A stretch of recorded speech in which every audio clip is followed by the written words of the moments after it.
Good morning, everybody, and a big welcome. My name is Carol Bousquet. I'm a volunteer with the Ipswich River Watershed Association. I'm fairly new in town. I'm delighted that you decided to join us this morning. The blessing of the river season craft is a concept borrowed from, of course, the blessing of the fleet. And why not create a new ritual for our Ipswich River? Our Ipswich River, as you probably all well know, was recently declared one of the top 10 most endangered rivers in the country. It is one of the cleanest in the state. We're talking about quantity, not quality. And so the Ipswich River Watershed Association is in the midst of their annual paddle-a-thon. This is a fundraiser to fund the very important work of the association.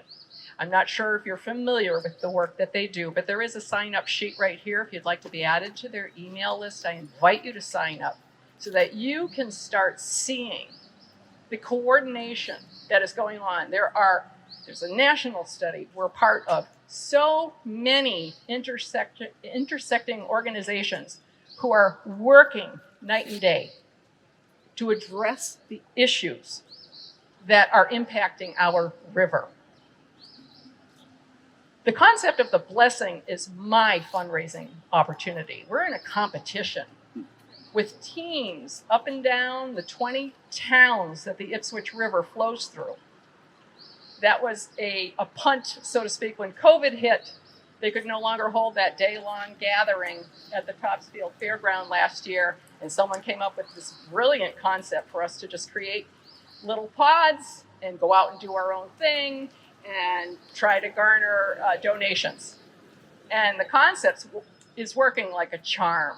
Apparently, they've raised more money with this concept than ever before in the history of the paddle-a-thon. We're thrilled to say. And so this concept here is the first annual, which I hope that we will hold every year from now on, and that will develop. I will tell you that we lost some of our musicians today due to the prediction of inclement weather, but don't you know it, which is fine. We're flexible. So before I say much more, I did want to introduce you to Officer Brian Murphy and the comfort dog, Leo. Brian is the police chief of the Marine unit during the summer. Brian, stand up and give us a wave, and let us all give him, and please convey our thank you to all of our police force. We so appreciate the work that you do every day, especially through this last year. And isn't it glorious to be out and among people and able to kind of squeeze a hug in where you feel comfortable? And I'm so thrilled that you all made it in one piece. It's just delightful. We will be pushing off with a paddle afterwards. You're welcome to join us. And let me speak just a little bit too about the dollars. Your $100 donation would get you your membership, your annual membership at the association, and includes a donation to the paddle-a-thon. And with that, it's one of the best values I have ever seen. Your membership allows you to sign out canoes and kayaks at the Riverbend headquarters campus, just beyond the Hellenic. I'm not sure if you're aware of that. I hear from a lot of people that they did not know. And then there's tons of other programs, camps, children's activities, all kinds of paddles, different sections of the river, historic walks. There's all of that while the science is being conducted. And I will just take just a brief minute to introduce, as long as he's here, the executive director of the Ipswich River Watershed Association. Wayne Castonguay is here with us this morning, our fearless leader. And so onward, I'm going to right now introduce Reverend Rebecca Pugh of the First Parish Church Congregational, who will do a blessing. Thank you so much, Carol. Thank you, Wayne. Thank you, Tom. Thank you, Officer. It's an honor to be here today, and I want to tell you guys a story that comes from Thailand about rivers. What I love about this story is it intersects perfectly with teaching that Wayne's been doing in the community over these last several years, and especially to the children of our church this year, because the children have had the chance to go to the dam and scoop up the painted turtles who've fallen off the dam and then put them back at the top. And they got the chance to meet with Wayne and listen to him teach them about why it's so important to scoop up the turtles and put them back in the fresh water, because they fall over into the salt brackish water, which is like what it's here. And the lessons of the dam, which Wayne has been teaching the children in our church and all of us really in so many different ways, but I especially think of it viscerally from the children's lessons from Wayne, also interweave with this story from Thailand. So I thought the story was perfect today to tell to you as we stand here ready to bless the river. So at the Mahasarakam University, which is in the northeast of Thailand, there's a storytelling troupe that created this traveling story about the rivers of Thailand, and it's a story of animals. And it turns out that fox wanted to eat the shrimp at the bottom of the river, and the shrimp were scared, and they buried themselves in the mud. And the fox was looking for the shrimp and trying to catch them where they were buried in the mud. And they kind of popped up and were giggling at him and said, "Take us downriver, put us in a fresh pool where you can clean us and eat us." And Fox thought that sounded like a great idea. So Fox took the shrimp downriver to these fresh, beautiful pools. And the shrimp were buried, jiggling in the water and having a wonderful day. And they were trying to figure out a way to trick the fox into not eating them. And they kept kind of hiding under the mud and hiding behind the rocks. And Fox kept kind of trying to figure out a way to get them back out so Fox could eat them. And Fox was getting annoyed and persuaded pythons to come make a dam. And so the pythons from this region made this woven snake dam on the top of the freshwater pool, and then Fox got them to make a second dam at the bottom of the freshwater pool, and then Fox got the elephants to come and scoop up the water out of the pool and put it below and above the dam so that that Fox could drain this pool and eat the shrimp. And so the elephants are scooping up the water and clearing the freshwater pool, and all of the fish in the pool are realizing they're running out of water with these artificial dams made out of the pythons. And there's this tiny little fish that's called the plamu fish who gets the idea to save the day and wriggle through the pythons and swim upstream and try to get more help to get the fox to stop making the elephants scoop out the water to drain the pool. And the plamu fish makes it all the way upstream, finds the rabbit who joins forces with the plamu fish, these two tiny helpless creatures who usually have no voice, who end up crying and calling for help and making a megaphone and calling amongst the jungle and saying, "Stop, there's giants coming, stop, this is a danger, get the fox to stop scooping the water with the elephants." And the noises that are made by the rabbit and the plamu fish are so loud that eventually the snakes get scared and they start shaking in their places where they're holding the dam together, and the water starts slipping through the dam. And then the elephants start to get scared as they see the shaking snakes. I think you guys know that elephants don't like snakes. And they also start quaking in their knees and start realizing they don't want to keep scooping all this water. And soon the dams are both broken. And then soon the elephants run away. And then soon the fish can swim up and down the river again. And soon the shrimp, with their giggling voices, can go wherever they want, and they're free to swim in their river.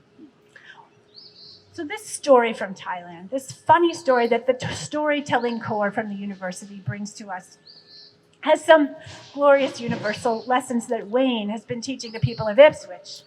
Really, that dams are tough, that they deplete the opportunities for the wildlife that live near the dams. They deplete the opportunities for the people who live along the shores of the dams.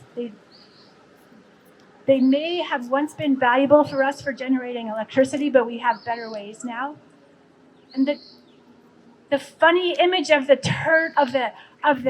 Plamu fish and the hares calling for help really is a similar call for help that we need to do for our river today here. And the scooping of water and taking it out is the other thing Wayne's been teaching us. And I'm so happy to have Carrie Mack in here too, who's been teaching us this going back generations. If we take the water out of the river, we don't have it for the wildlife or for the people who live along it. We have this urgency to cry for help the way the rabbit did, to get the elephants to stop scooping. And in this case, it's the towns living along here that are scooping. So my blessing to you all, as we think about a blessing for this river, is that we would find our voices, roll up our megaphones, and find our laughter like the giggling shrimp, and find a way to bind together the will of the people and the creatures that need this river and love it and cherish it. And I would say the holy love for the river, too, of the Creator who formed it here once so long ago, and the ways that the geological formations enabled it to flow this way. That we would find that good and generous and community-based energy to help each other, to help the creatures of the river, to look really carefully at these dams and take them down, and to leave the water in the river where it belongs so we can conserve the water we've been using. It's going to take a ton of work, and all these towns along this river will need to collaborate and put a huge amount of energy into it, but it's so much worth it. It's such a beautiful challenge. It's our lifeblood. It's our home. So I thought what I would do, because Carrie Schuchard brought me some holy water from Ireland, from the holy wells of Ireland that I boiled. I thought I would just pour it here on the shore of the river, and then I'd sing you a little bit of that Bill Staines song, River, in conclusions. So let us bless this river with our hearts, with our hands, with our voices, with our work, with our prayers, with our effort, with our money, with our conservation, with our vigils. Let us bless this river with our whole lives.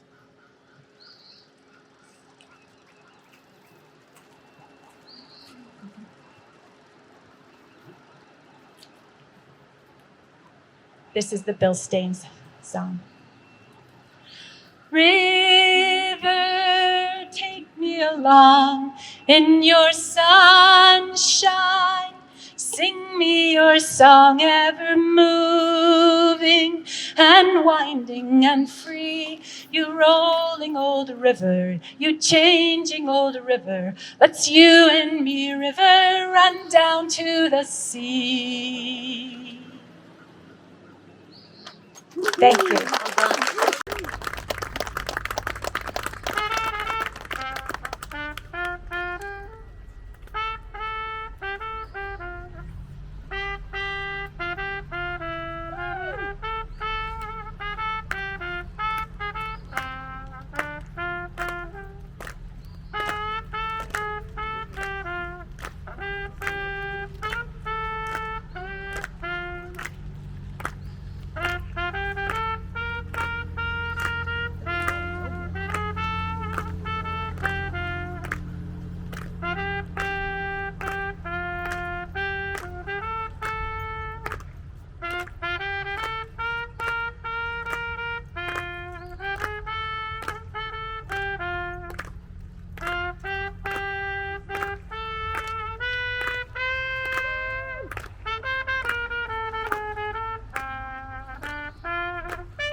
hasn't met our town trumpeter, Tom Palance. Thank you so much, Tom.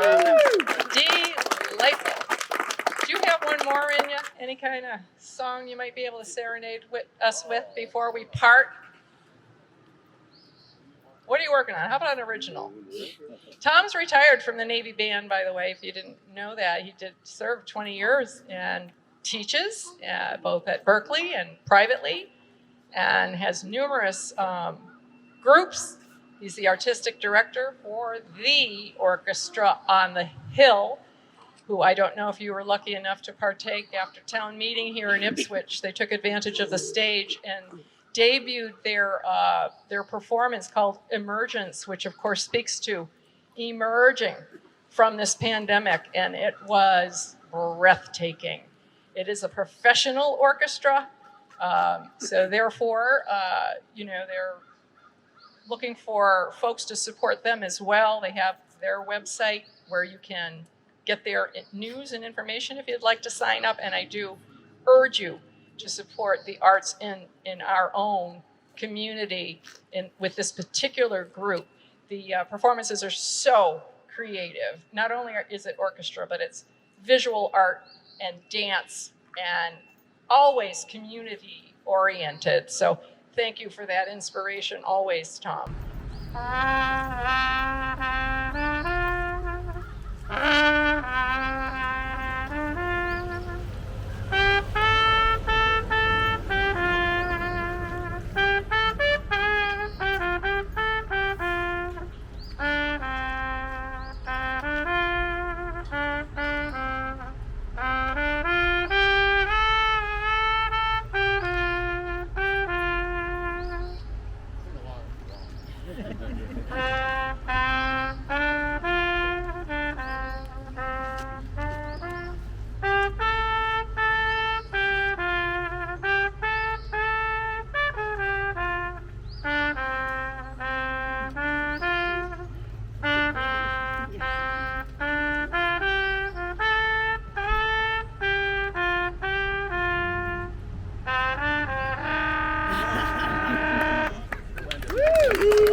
Thank you again, everyone, for being here.